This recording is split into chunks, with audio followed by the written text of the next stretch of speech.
a two, a 1, 2, 3.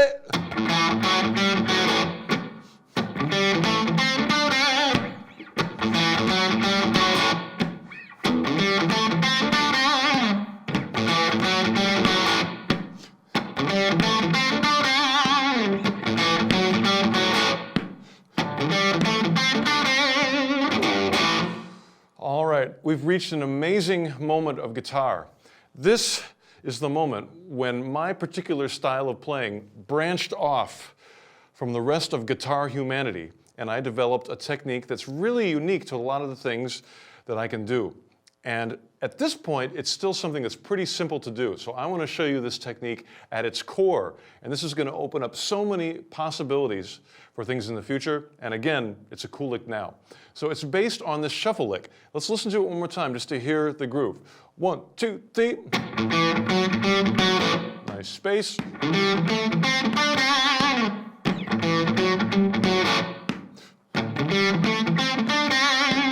All right, so what I want you to pay attention to is the moving note. Because we have a low A, that's sort of our bass note that's always there. And the moving note, that's the melody is. All right, so in between that is all A notes. Now the trick is, how are we going to pick this? And there's a couple ways we could do it. We could do it with our typical shuffle, like. If we do that, the downstroke is on the downbeat. 1, 2, 3, 4. That way we do a down on the downbeat. But here is where, as a kid, I started doing upstrokes. 1, 2, 3, 4. So all those accented notes, which are on the downbeat, are now played with upstrokes. Why would I do this? I think the reason I did it, and the reason I still do it, is because it's a little bit easier for me to keep the notes separate. I can control the notes and have them not ring together, as opposed to if I do down, I tend to hit that whole chord, which that can sound good too. Well, that's not horrible, but I like to have the control of hitting single notes and controlling them. And then if I want to hit the chord, I can do that. But this really gives you control over the single notes. Now, I think this technique is easy. The reason I think it's easy is because all it is basically a downstroke and an upstroke on this power chord. So if you can go, that's just like your strum.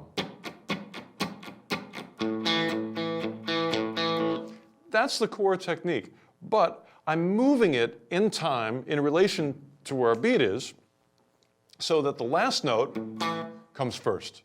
And so basically I'm not playing anything different, I'm just playing it at a different point in time, and that's giving us this particular groove. And again, it's a shuffle, so 3, 4.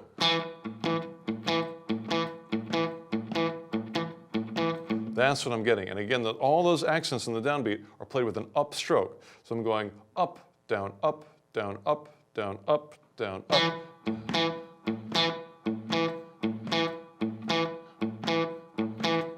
Then I'm adding the melody. And the interesting thing is because I'm sort of playing in this reversed way, now when I do a syncopated accent, it becomes a down instead of an up. So everything is backwards. But you can do it. If I can do it, you can do it. Especially when I was a kid. So here we go. 1, 2, 3, 4, up. Let's just loop that. Just nice and slow. Make sure those downbeats are upstrokes. Nice up. All right. Now, I wanted to come up with a solo version of this, which sounds like this. All right, this was also an incredibly important lick for me when I started playing. I used to play this all the time when I was around 13 or 14 years old, and it evolved into so many things that I think you're really going to like that are coming up. So these core techniques are really important. Let me show you the lick again. 3, 4. All right, So this is just a series of two-note phrases. The first one starts with a slide. I'm sliding into that note. Like a two-note chord there. And I'm doing a down and an up. Again, the upstroke is on the downbeat. So 1, 2, 3, 4. We can loop that just to get used to it. So it's actually down up because the down is coming before the downbeat. So the high note is on the downbeat. The high note is on the downbeat. Yeah. Now let's do the next one. This one you're going to get two notes from one finger. Then we're going to get skip a string. So basically the E note here is always on the bottom. And all those higher notes are always with upstrokes. Up, up, up. And the E is always a down. So down, up, down, up, down, up. And the last one, let's see. Then I'll do this chord. There's two notes in the middle, barred with your third finger, and again, down, up. And then the last note, a nice downstroke C note with some vibrato on it. Let's hear it again. A lot of details. Let's put them together so it makes sense musically. 1, 2, 3, 4. Yeah. I'm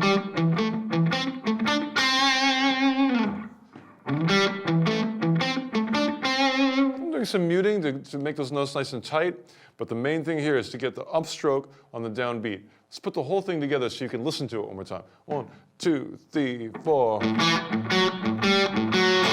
Little space.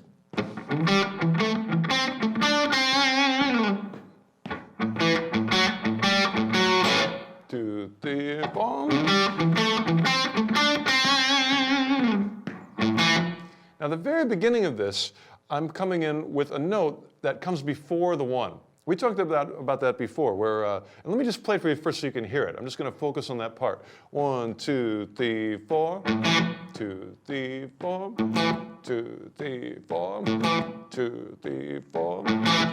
Now, if I took out that anticipated first note, you just hear the note on the downbeat. 1, 2, 3, 4. That's right on the downbeat with the upstroke. But then I put in the note before, and that feels a little better. Lets you know that a shuffle is coming. All right, let's do the whole thing. 2, 3, 1. All right.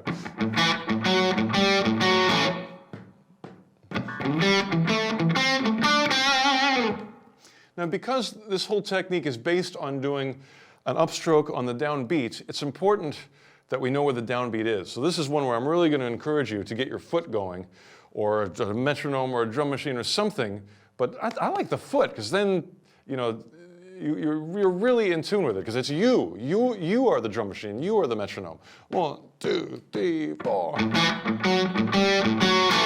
Keeping it going.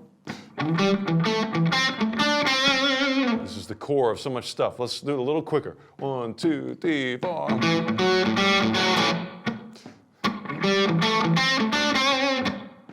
I'm doing a couple thwunks in there to keep the time. 1, 2, 3, 4.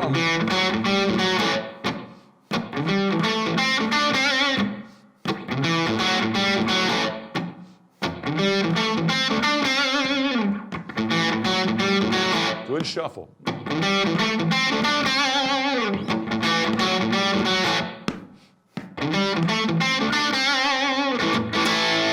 All right, we're going to go amazing places with this, so practice that a lot. Thank you very much. Rock and roll.